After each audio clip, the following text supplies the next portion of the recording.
President Museveni akubiriza ababaka okumanya ebyetaago by'abantu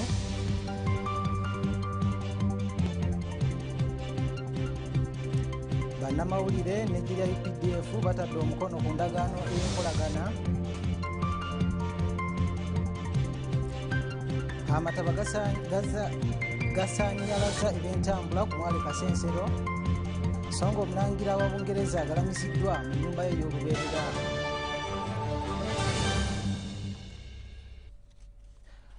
Tukwetondera omulabi waffe olw'okutandika ng'obudde bugenzeemu wabaddewo obuzibuzibu obuteebereka.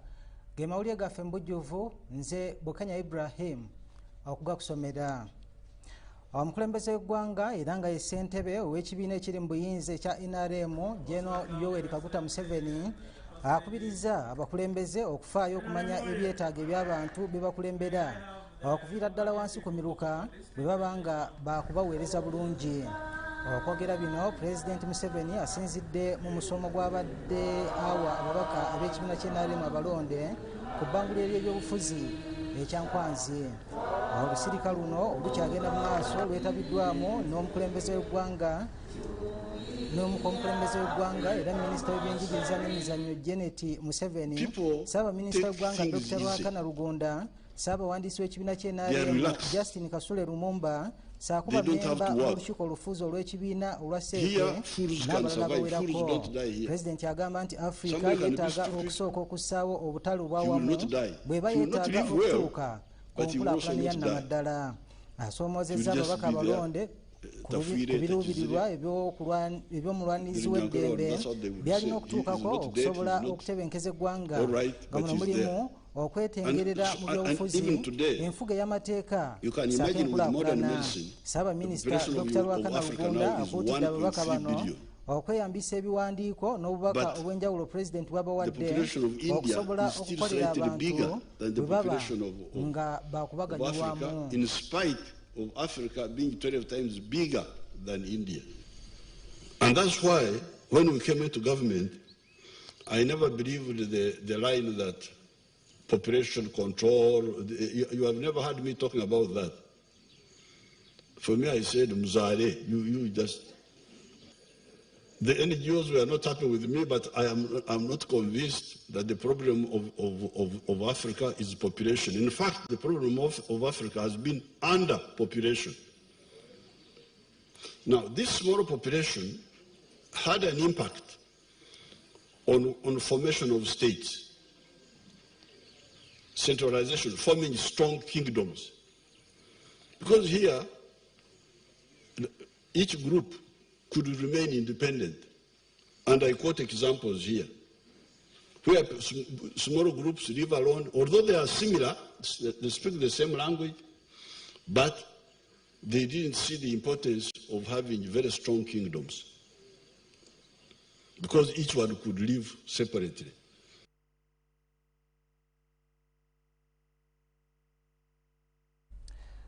Omuduumizi w'eggye ly'eggwanga ery'oku ttaka General Peter Erweru agumizza bannayuganda ng'omulimu ogw'okunyweza ebyokwerinda saako ebyobutebenkevu bw'eggwanga eggye erya UPDF bwe balikutte akannabwala. General Erweru asinzidde wano n'alabula abo abalina enteekateeka ez'okutabangula emirembe mu ggwanga okweddako sinakindi byolekedde akaseera akazibu. Bino abyogeredde ku kisaawe ekya KCCAF Sserugogo ekya Philip Omondi awayindidde omupiira ogw'omukwano wakati w'eggye ly'eggwanga erya UPDF saako emikutu egy'amawulire nga guno gugendereddwamu okuzzaawo enkolagana wakati w'enjuyi zombi.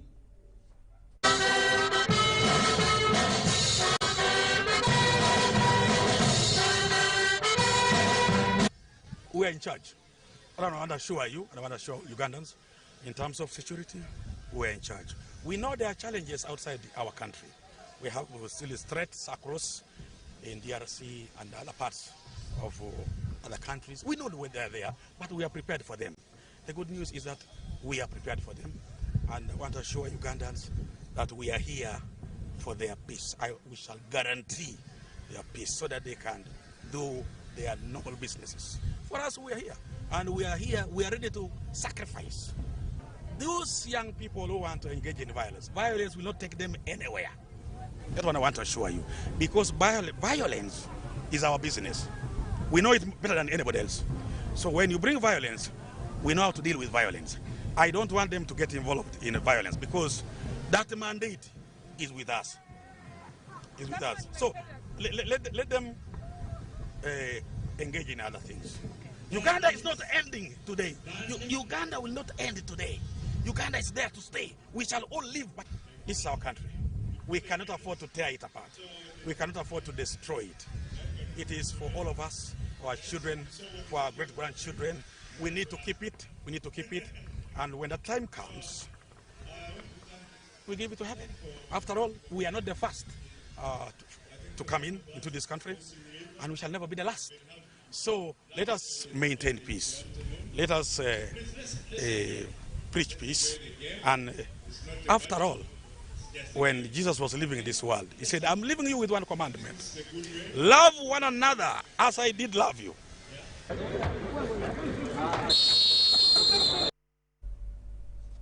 Weewaawo n'ekigendererwa eky'okuzzaawo enkolagana wakati n'okulaba nga buli muntu awamu ne ekitiibwa mu mulimu gwakola eggye ly'eggwanga erya UPDF n'ekibiina ekitwala bannannyini mikutu egy'amawulire kinnaabo batadde emikono ku ndagaano.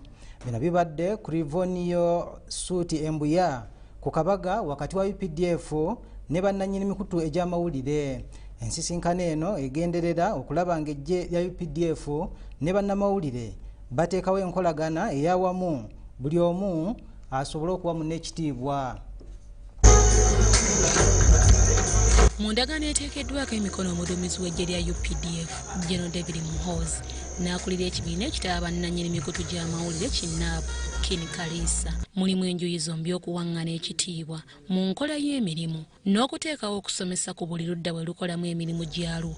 Abakulira emikutu gy'amawulire balina okuwa bannamawulire ebipalati ebirambika gye bakolera wamu n'okwambala yunifoomu eziraga emikutu gye bakolera. Minisita omubeezi ow'abazirwanako Christopher Kibazanga yabadde omugenyi omukulu ku mukolo guno era ng'asabye wabeewo enkolagana ennungamu eri eggye ly'eggwanga wamu ne bannamawulire olw'obulungi bw'eggwanga. Those negative thinking, you translate them into words. You don't even stop there, you write and disseminate. Then there will be war. And when there is a conflict, then you invite them. And when you invite them, mistakes are made. Wabula Kibazanga avumiridde eky'emikutu gy'amawulire egimu ku ngeri gye giwandiikamu amawulire agakwata ku byokwerinda by'eggwanga gy'agamba nti gyettattanya ekifaananyi ky'eggwanga. We have a democracy of 58 years.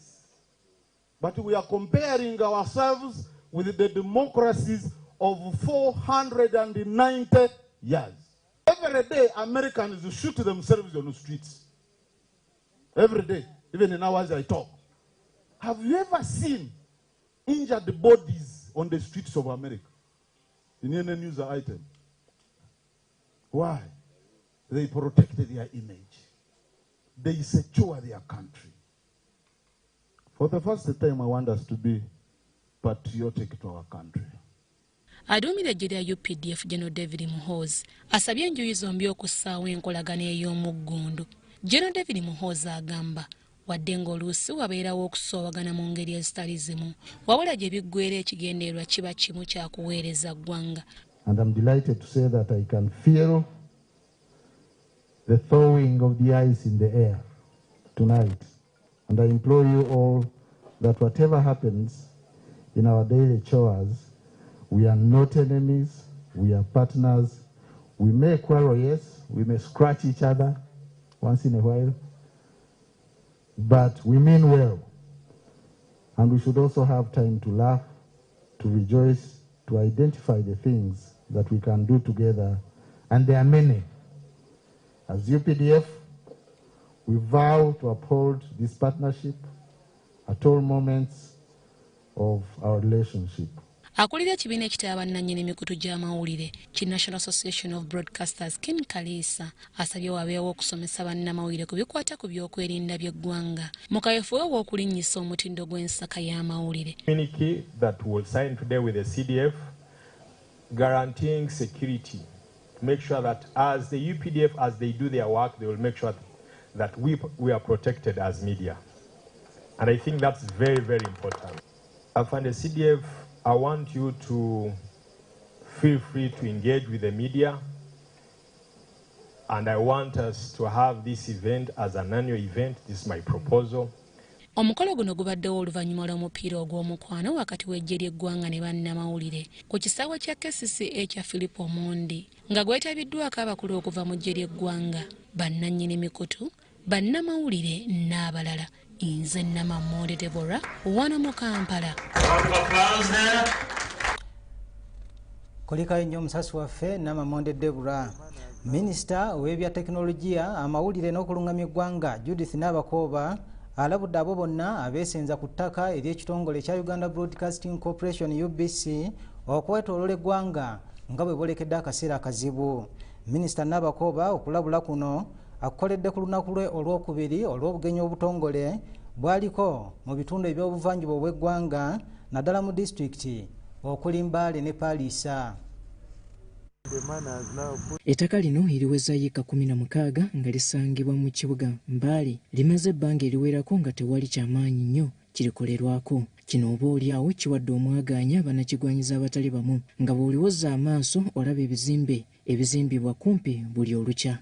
Wabula n'abamu baasalawo okulirundirako ente wamu n'embuzi. Nababuuzaako nti ettaka lyammwe nti lyaffe baatuwa gavumenti yatuwa ettaka.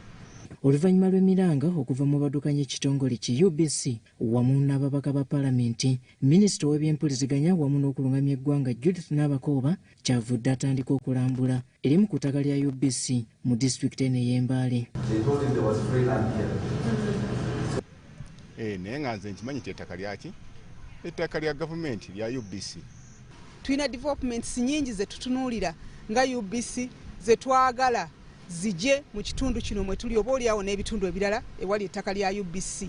Mwabajja noveeri ne muveeri ne muteekako amayumba ne muteekako offices nga temulina yadde n'akawandiiko konna. Njagala okubalabula ekikoze obulungi nti ensonga zino ziri mu kooti. Tulina amazima n'okukkiriza nti kooti ejja kusala ensonga zino mu butuufu bwazo. Minisita Nabakooba abadde omukaawu ayongedde okukinoganya nga bw'atajja kugumiikiriza muntu yenna asaalimbira ku by'obugagga bya UBC. Ettaka lya UBC tulina okulikuuma. UBC ebadde n'ettaka oba abamu nga tetunaba na kuzaalibwa kati tukuze. Ettaka lino terina kumala gatwalibwa, lirina okutwalibwa nga liyita mu mitendera. Naye awatali ekyo nga nkyali minisita wa ICT nja kulwana abababba ettaka lya ministry naddala ebitongole ebigwa mu ministry posta UBC tugenda kufaafaagana nammwe.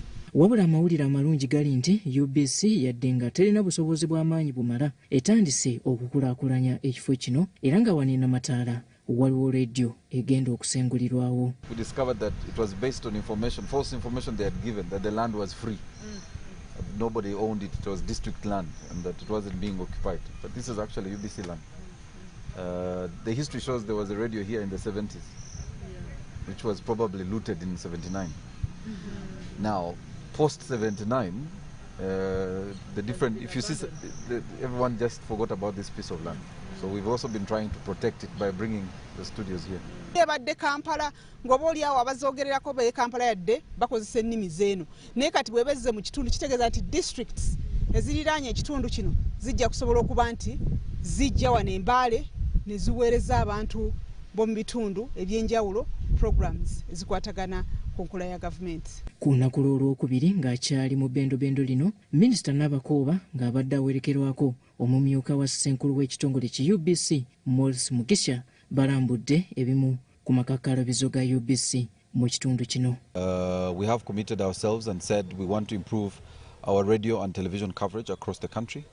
We want to actually improve the radio coverage from where we are at in the 70s to about 90%. That will call for improving of the existing infrastructure and being able to upgrade from the old to the new infrastructure, but also increase the coverage, television coverage from about 56 to 70% across the country. Ensimbi ntono naye tugenda kuwandiika reporter. Ekyo buli omu akimanyi tugenda kuwandiikira president a reporter. Oba oliawo etwalibwe ne mu cabinet ekikulu president era ebizibu byaffe abimanyi.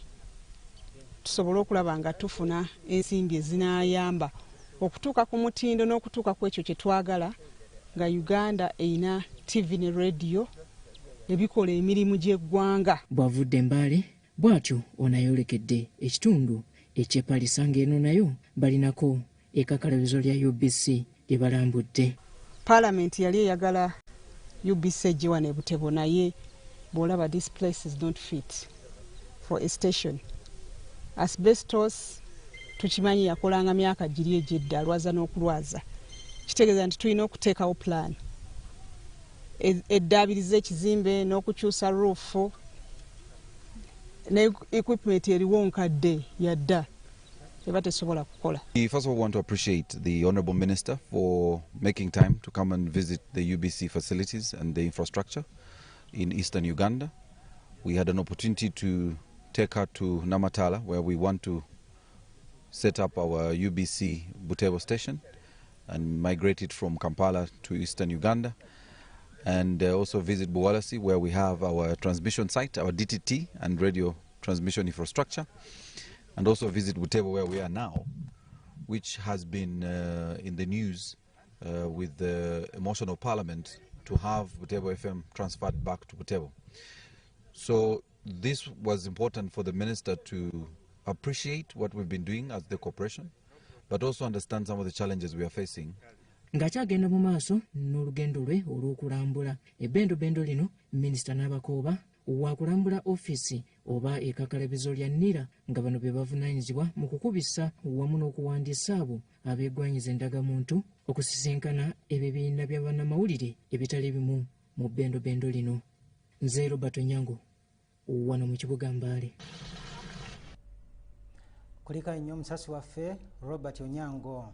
Bo bannakibiina ky'NRM e Kasese bakungubagidde omuwagizi w'ekibiina kino Lukulwe gwe baali bakazaako erinnya erya encyclopedia olw'okumanya ebintu ebingi ebikwata ku bawagizi b'ekibiina mu kitundu ng'akozesa mutwe gwe.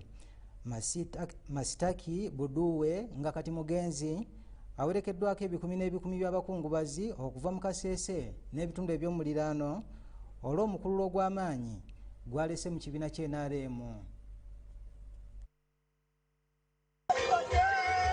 Ebikumi n'ebikumi by'abawagizi b'ekibiina kya National Resistance Movement beetayo ku mukolo ogw'okukungubagira n'okuziika Masitaki Baduwe ku kyalo Ndongo mu ggombolola y'e Nakiyumba mu disitulikiti y'e Kasese.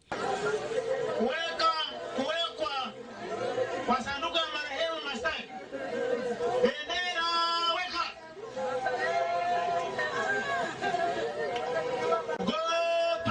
Buli obedde akwata akazindaalo omugenzi amwogeddeko ng'abadde mpagiriwaga mu kuzimba ekibiina kya National Resistance Movement mu bitundu by'e Kasese. Meeya w'ekibuga ky'e Kasese Godfrey Kabyanga agamba nti Baduwe abadde amanyi bulungi ebikwata ku kibiina kino mu kitundu ssaako n'ensonga ez'enjawulo ezikwata ku kibiina kya National Resistance Movement nga wano we bava n'okumukazaako erinnya lya encyclopedia. Mu ngeri yemu Meeya ayogedde ku mugenzi nga bw'abadde mwoyo gwa ggwanga awedde emirimu. Baduwe has been one of the most outstanding NRM cadre and very, very consistent.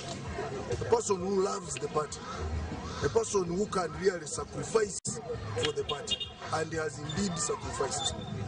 As an administrative secretary of the party, he worked without pay for a very, very long time. Munnabyafuzi ow'erinnya Bwambale bamusadde Barnabas agamba nti mu bbanga ery'emyaka 12 Baduwe gy'amaze nga ssabawandiisi w'ekibiina e Kasese abaddemu essimbu mu nkola y'emirimu gye era asobodde okuperereza bangi ku b'oludda oluvuganya gavumenti naddala abeefudisa okwegatta ku kibiina kya National Resistance Movement. This man, together with other cadres in the district, they volunteered to climb the mountains and went on the plains of this district, mobilizing people to love the National Resistance Movement. We organized many seminars called Muchaka Muchaka, and this man Masitaki was at the forefront. Sibandire Bigogo ssentebe wa disitulikiti y'e Kasese agamba ebbanga lyalabidde Baduwe abadde teyeewulira era ng'ekibiina kya National Resistance Movement kimubadde ku mutima.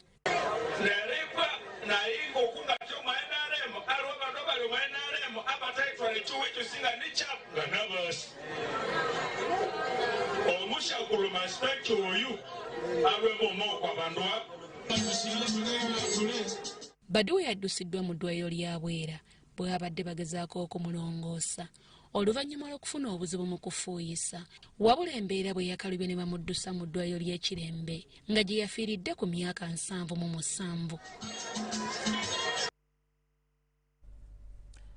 Ekitalo nnyo bo abalimi ba apple mu disitulikiti y'e Kasese bakaaba olw'ekirime kyabwe okubulwa akatale gye bakitunda awamu n'okubulwa entambula ennungi ekituusa mu butale obutono obuliwo. Bano kwe kuwanjagira gavumenti eveeyo ebasalira amagezi ku kusoomoozebwa kuno sinakindi boolekedde okubiggyamu enta. Disitulikiti y'e Kasese erimu abalimi ba apple abasoba mu 3,000 nga bano batadde amaanyi mangi mu kulima ekirime kino wadde nga bakoze ekisoboka okusigala nga balima ekirime kino balina okusoomoozebwa egutuka ku by'entambula olw'ensozi eziri mu kitundu ssaako n'akatale akatali kalungi. Okusinziira ku ssentebe w'ekibiina ekitaba abalimi ba apple Kasese Apple Growers Association Kimadi John agamba wadde ng'ekirime kirabika ng'ekyettunzi akatale n'ebyentambula kukyali kusoomoozebwa kw'amaanyi.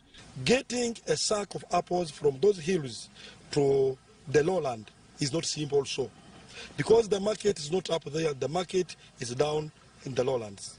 So we need support by government and other development partners to come and support our farmers, say in the transport sector. Atwala ebyobulimi e Kasese Julius Lukara agamba waliwo obwetaavu bw'abalimi okulinnyisa omutindo gwa apple bwe babeera nga baakufuna akatale. It's locally will be addressed in 2 ways. One, we shall work on the quality first because the apples that are sold in the markets, in the supermarkets in Kasese town, Kasese municipality, are from South Africa and they are uniform and have no deformities. And when ours reach there, they look to have deformities and they are not uniform. So they don't attract the eye of the customer. Mu ngeri y'emu awadde abalimi bano amagezi okussaawo ekifo ekyamu we bakuumira ekirime kino basobole okulanga okufuna akatale.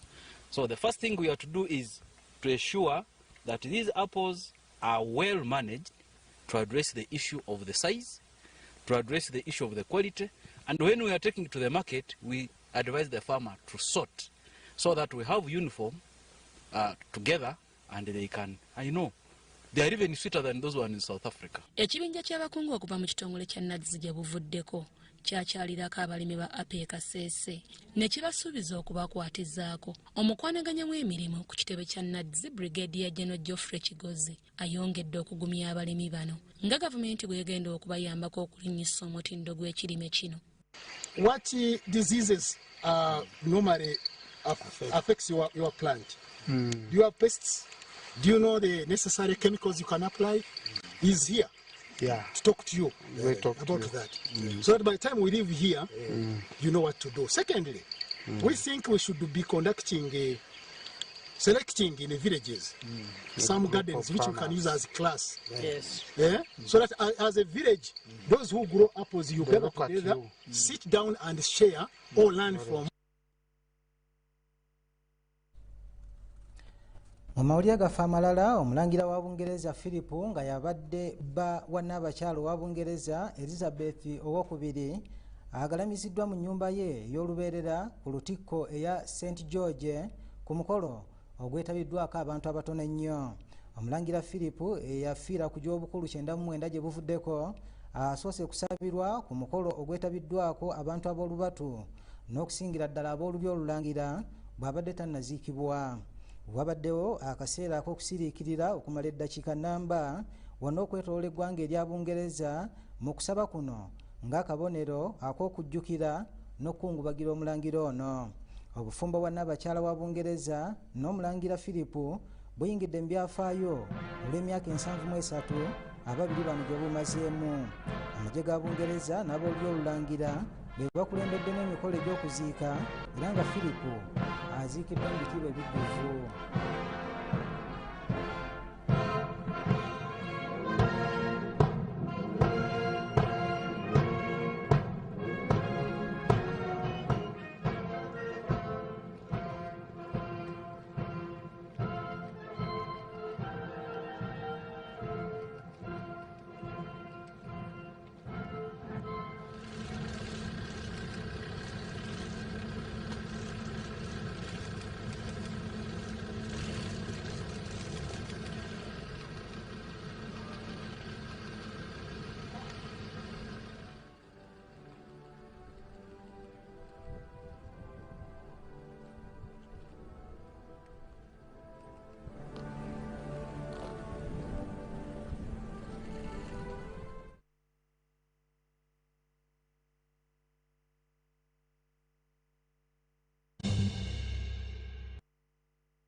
bwe bityo ate bwe bibadde mu Bungereza ku mukolo ogwo gw'okuziika nga tumaliriza amawulire gaffe ag'essaawa eno emu ate nga tukuddiremu ebimu ku bikulu ebigabaddemu.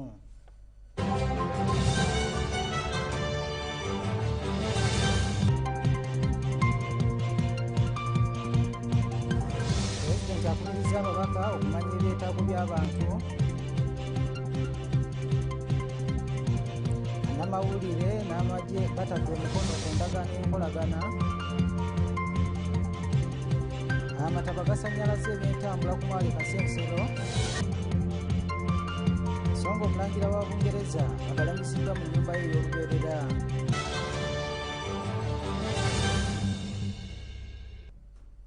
Tukwebaza olw'okubeera omulabi bwe gatya amawulire gaffe bwe gagenze ag'olunaku olwaleero. Ne bannaffe abagenda mu maaso n'okusiiba omwezi omutukuvu ogwa Ramadani tubeebaza era ne tusaba Omukama Katonda ayongere obbawo ebirungi ntoko. Bwe gatyo nno bwe gagenze, nze Bukenya Ibrahim ate katusinkane ku lunaku olulala. Okola kyamaanyi okuba ng'okyatwekumiddeko. Nze Juliet Nanteze okutuusaako alipoota y'embeera y'obudde okuva mu kitongole ky'eggwanga ekivunaanyizibwa ku y'embeera y'obudde. Enkuba ekendeddemu mu bitundu by'eggwanga ebyo eby'obuvanjuba, wabula nga ebitundu ebimu byafunye enkuba ddala ebyo ebiranye olubalama lw'ennyanja Nalubale ng'omwo mulimu Entebbe, Jinja, Kampala ssaako ne Mbarara. Nga kino nno kivudde ku mpewo empeweevu ezifuwa okuva mu bibira by'e Congo okutuuka ku ggwanga lyaffe, ssaako n'empewo enkalu ezikyafuwa okuva mu Seguyanja Buyindi okutuuka ku buvanjuba bw'eggwanga lyaffe. Ku makya tusuubira okeera n'akasana okwaka ng'ate bwe kakubaakubamu mu bitundu ebyo eby'omu buvanjuba ssaako ne mu bukiikakkono. Olwo ebitundu ebisigadde tusuubira enkuba entonotono, wabula ate olw'eggulo ebitundu by'eggwanga ebisinga obungi tubisuubira okuba n'enkuba, nga n'olw'embeera eyo ebbugumu mu bitundu ebyo eby'e Karamoja tulisuubira okutuuka ku degrees 31, Kampala ssaako n'emirano ebbugumu tulisuubira okubeera ku degrees 27 ku 29. Olwo ne mu nsozi ez'e Kabale ebbugumu tulisuubira okubeera ku degrees 24. Ebusukkansalo wano ku muliraano e Nairobi tusuubirayo enkuba entonotono. Olwo mu Dubai, Hong Kong, New York ssaako ne mu London tusuubira akasana okwaka ate wamu okwaka nga bwe kakubaakubamu, nga n'ebbugumu mu Dubai tulisuubira okutuuka ku degrees 32. Ebyo bye tusobodde okufunirayo, n'enkya tulindire obudde bwe bumu essaawa ze zimu. Beera bulungi.